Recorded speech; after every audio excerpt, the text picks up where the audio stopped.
მოგესალმებით ყველას. მოხარული ვარ, რომ დღეს საქართველოში კიდევ ერთხელ ძალზედ მოკლე პერიოდში მასპინძლობთ ევროპული საბჭოს პრეზიდენტს შარლ მიშელს. ჩვენ მადლიერები ვართ პრეზიდენტ მიშელის პირადი ჩართულობის. მისი დღევანდელი ვიზიტი არის კიდევ ერთი თვალსაჩინო დადასტურება თუ რამდენად მნიშვნელოვანი არის საქართველოს და მისი წარმატება ევროკავშირისთვის. პრეზიდენტ მიშელ, თქვენ პირველად ამ დარბაზში განაცხადეთ თქვენი ინიციატივის შესახებ. ეს მოხდა 1 მარტს, რომელიც უკავშირდებოდა ხელისუფლებას და ოპოზიციას შორის მედიაციას.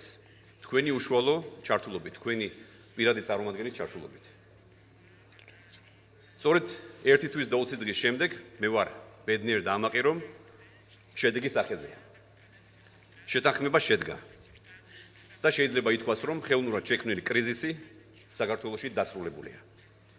თქვენ ამისთვის გულწრფელ მადლობას იმსახურებთ. მე მინდა ჩვენი მთავრობის სახელით, ჩვენი პოლიტიკური გუნდის სახელით მადლობა გადაგიხადოთ იმ დიდი ძალისხმევის, რომელიც თქვენ გასწიეთ ამ კონკრეტული შედეგის მისაღწევად. თქვენ დაამტკიცეთ, რომ ხართ ნამდვილი ლიდერი, შეგიძლიათ ევროკავშირის ეგიდით წარმატებული მედიაციის და მოლაპარაკების წარმოება კონკრეტული შედეგის დასრულებით. ჩვენ ერთად შევქმნით წარმატებული მაგალითი. პრეცედენტი ევროკავშირის, ასევე ამერიკის შეერთებული შტატების ჩართულობით საქართველოსთან ერთად პოლიტიკური, ასე ვთქვათ, კრიზისი, რომელიც ხელოვნურად იყო შექმნილი, ამოწურულია.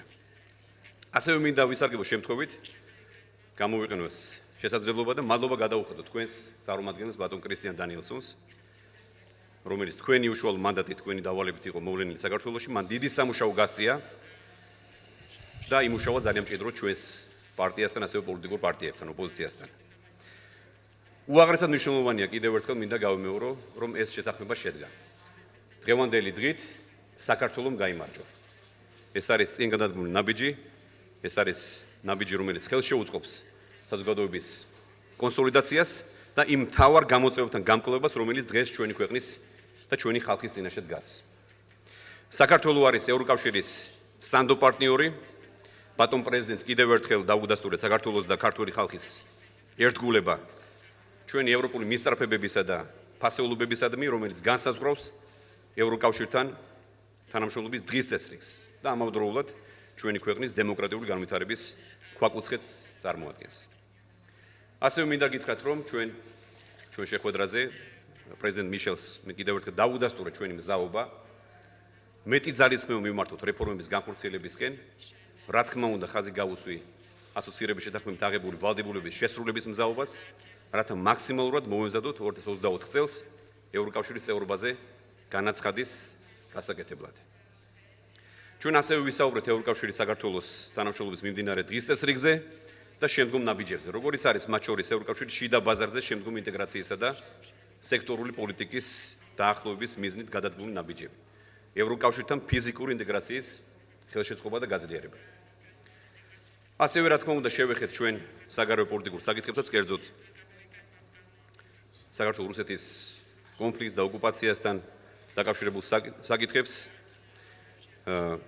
და ბოლოს მე მინდა კიდევ ერთხელ მადლობა გადაუხადო პრეზიდენტ მიშელს განსაკუთრებული მართლაც უპრეცედენტო ჩართულობისთვის და მზაობისთვის, რომ გააგრძელო ჩვენი ქვეყნის მხარდაჭერა კომპლექსური რეფორმების გზაზე, რომელმაც ჩვენ საბოლოო ევროკავშირის წევრობამდე უნდა მიგვიყვანოს. დიდი მადლობა. გთხოვთ.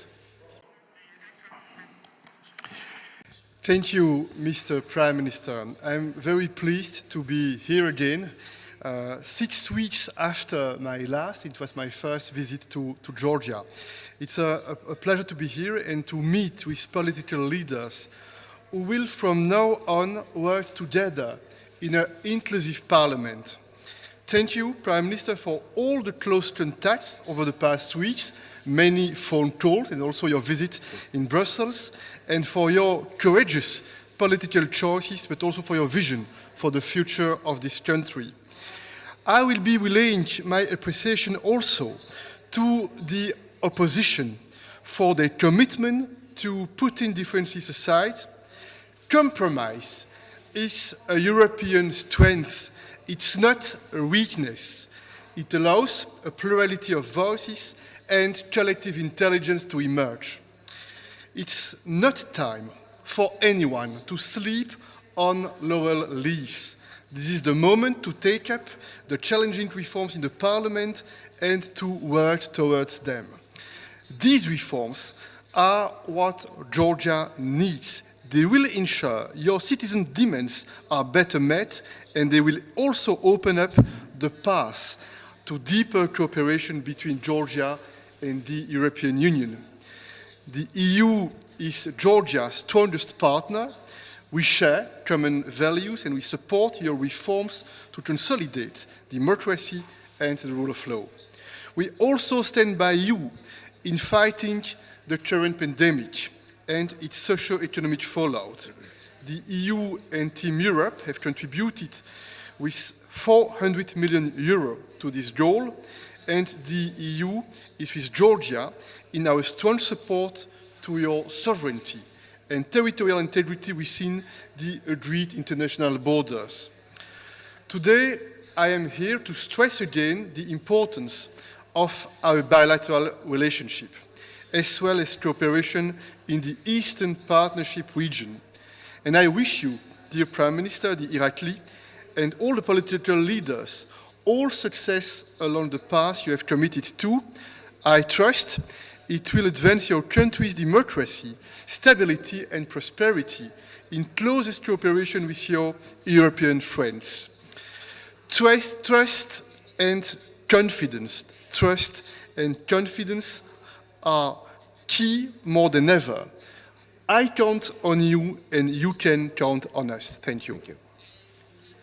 საქართველოს პირველი არხი ანა ბროლაძე საზოგადოებრივი მაუწყებელი.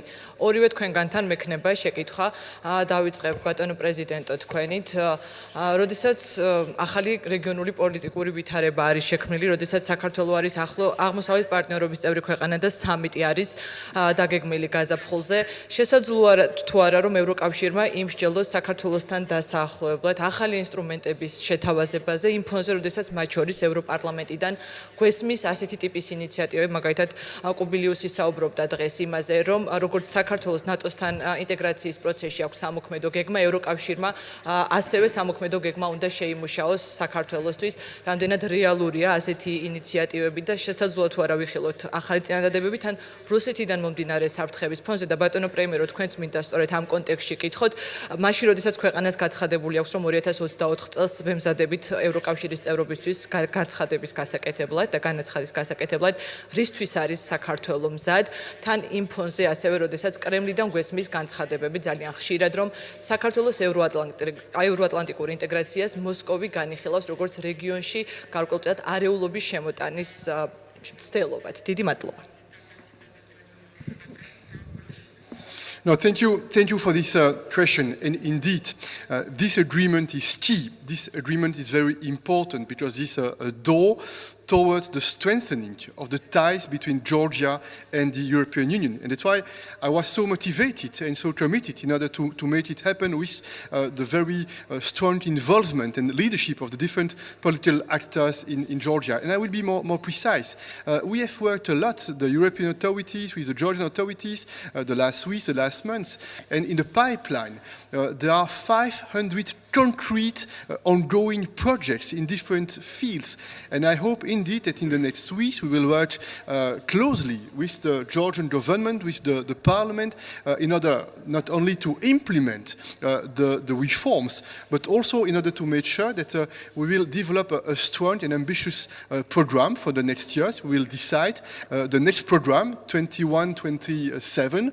It means important choices that need to be made. And finally, we had with the Prime Minister a very important discussion on the economic priorities, the social and the economic priorities, the prosperity in the country, because it's very important for the government, of course, but also for the European leaders, for the European authorities, to make sure that we can improve the conditions of life in the country. And we know that COVID-19 is a difficult challenge with potential huge negative economic consequences. And that's why this this needs to be a moment in order to invest in the future, to invest in the Green Deal, to invest in the digital agenda, to support the SMEs, and to try to create more jobs in Georgia. And I'm optimistic because I feel with the Prime Minister and with his team that in the next weeks and months we will cooperate a lot in order to support all the positive efforts in order to improve the situation in Georgia also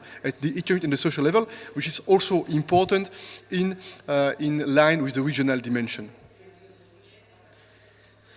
დიდი მადლობა შეკითხვისთვის. კარგად მოგეხსენებათ, რომ საქართველოს არჩევანი, ჩვენი ევროინტეგრაციის არჩევანი, ეს არის არა მხოლოდ ერთი კონკრეტული მთავრობის ან პოლიტიკური გუნდის არჩევანი, არამედ ეს არის ჩვენი ქართველი ხალხის არჩევანი. 80% ჩვენი მოსახლეობის მხარს უჭერს საქართველოს ევროინტეგრაციას, საქართველოს ევროატლანტიკურ ინტეგრაციას.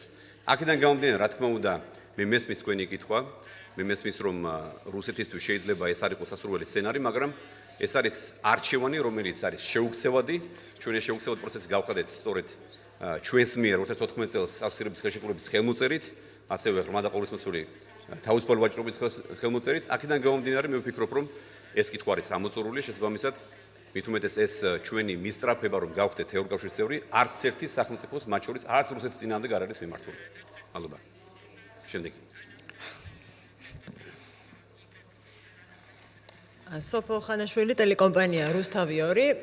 მე მექნება ორივესთან შეკითხვა, განსაკუთრებით პრეზიდენტთან. ბატონ პრეზიდენტო, თქვენ როგორ ფიქრობთ, რა გარანტია არსებობს იმისა, რომ შესრულდეს ყველა ის პუნქტი, რაც თქვენი მედიაციით და შეერთებული შტატების დახმარებით არის ამ დოკუმენტში ასახული, იმიტომ რომ დღეს დილიდან გვესმოდა ჩვენ პოლიტიკური პარტიების წარმომადგენლების შეშფოთება ცოტა ხმამაღლა ჟღერს, მაგრამ მათი პოზიცია იმასთან დაკავშირებით, რომ ჯერ კიდევ აქვთ კითხვები გარკვეული პუნქტების შესრულებასთან დაკავშირებით და იყო საუბარი ნიკა მელიას გათავისუფლებაზე მათ შორის.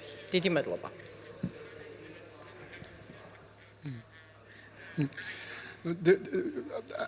I'm convinced that the decision taken yesterday and the signature yesterday by many political leaders, this is a very strong signal, this is a very strong message. But it's not enough. No, they need to implement, the political leaders, the government, they need to cooperate in order to implement what has been decided by the Georgian political leaders. This is the top priority: electoral reform, judiciary reform, rule of law reform. And it's fundamental that in this country we trust the democratic institutions, the parliament, the government, the president also. This is fundamental because this is the best guarantee for the people. This is the best guarantee for the citizens, for a better future for the citizens. It doesn't mean that tomorrow everything will be simple. Of course, a democratic debate, it means sometimes tensions. It means different opinions about the priorities, about the way we need to work together. But the most important thing is the DNA, and the DNA should be the unity and the common interest of this country. And I have the feeling with this agreement signed yesterday, I hope that others will join this agreement, but I hope with this agreement, this is a starting point for more serenity, for more political stability, and for the real and the strong political will of the majority of the political leaders in order to act in the interest of the Georgian citizens. თამარ გაზდელიანი ტელეკომპანია იმედი. ჩემი კითხვით მოგმართავ თქვენ ბატონო პრემიერო, მაინტერესებს დოკუმენტის აღსრულების ნაწილთან დაკავშირებით, როდიდან დაიწყება აღსრულება და ასევე მეორე ნაწილი კითხვის ეხება დოკუმენტის შინაარსის ნაწილს, რომელიც ეხება ოპონენტებს შორის ურთიერთთანამშრომლობას. რამდენად ეროლდებით კონსტრუქციულ თანამშრომლობას ოპოზიციის მხრიდან? მადლობა. მადლობა შეკითხვისთვის. რაც შეეხება უშუალოდ იმპლემენტაციას და ასე თქვა შეთანხმების შესრულებას, მე შემიძლია დაგიდასტურო ჩვენი გუნდის სახელით, რომ რა თქმა უნდა ჩვენი მხრიდან არავითარი შეყოვნება არ იქნება, ჩვენ მაქსიმალურად ვართ მოწოდებული იმისთვის, რომ მაქსიმალურად მოკლე დროში შესრულდეს ყველა ის პირობა, რომელზეც ჩვენ ხელი მოვაწერეთ. რაც შეეხება თქვენს მეორე კითხვას, რომელიც ეხება შესაძლო კონსტრუქციულ თანამშრომლობას ოპოზიციასთან, რა თქმა უნდა ჩვენი მხრიდან ყოველთვის იყო მზაობა და კიდევ ერთხელ მსურს დავადასტურო, რომ ჩვენ ვართ მოწოდებული კონსტრუქციული დიალოგის რეჟიმის მომხრე და რა თქმა უნდა ამ სულისკვეთებით გავაგრძელებთ მუშაობას საქართველოს პარლამენტში. კიდევ ერთხელ მინდა გავიმეორო, რომ რა თქმა უნდა დღეს ჩვენი ქვეყნისთვის არის მომენტი, როცა არის დრო გაერთიანების და არა დაყოფის. ჩვენი ქვეყნის, ჩვენი ხალხის წინაშე არის უამრავი პრობლემა, უამრავი გამოწვევა. ამ გამოწვევას სჭირდება ერთიანი ძალისხმევით მუშაობა საქართველოს პარლამენტში, იმისთვის რომ ქვეყანა რაც შეიძლება მოკლე ვადაში დაუბრუნდეს ნორმალური განვითარების, ნორმალური მუშაობის რიტმს და რეჟიმს. პირველ რიგში ბატონო პრეზიდენტო თქვენთან მექნება კითხვა. ჩვენ ვნახეთ რომ პოლიტიკური გადაწყვეტილება მიღებულია, თუმცა მიუხედავად ამისა, მმართველი პარტია არ ჩქარობს ყველაზე დიდი ოპოზიციური პარტიის დაკავებული ლიდერის გათავისუფლებას. ჩვენ მთელი დღის განმავლობაში ვისმენთ სახალხო დამცველის აპარატის წარმომადგენლების განცხადებებს, სამართალმცოდნეების განცხადებებს, რომ არსებობს არაერთი მექანიზმი, რის საფუძველზე შეიძლება ნიკამელია გაათავისუფლოთ სასჯელ ახსრულების დაწესებულებიდან. თქვენი აზრით რას ელოდება ქართული ოცნება და ასევე თქვენთან მექნება ბატონო ირაკლი კითხვა, რას აპირებთ, როდის მიიღებთ პოლიტიკურ გადაწყვეტილებას და როდის დატოვებს სასჯელ ახსრულების დაწესებულებას ნიკამელია?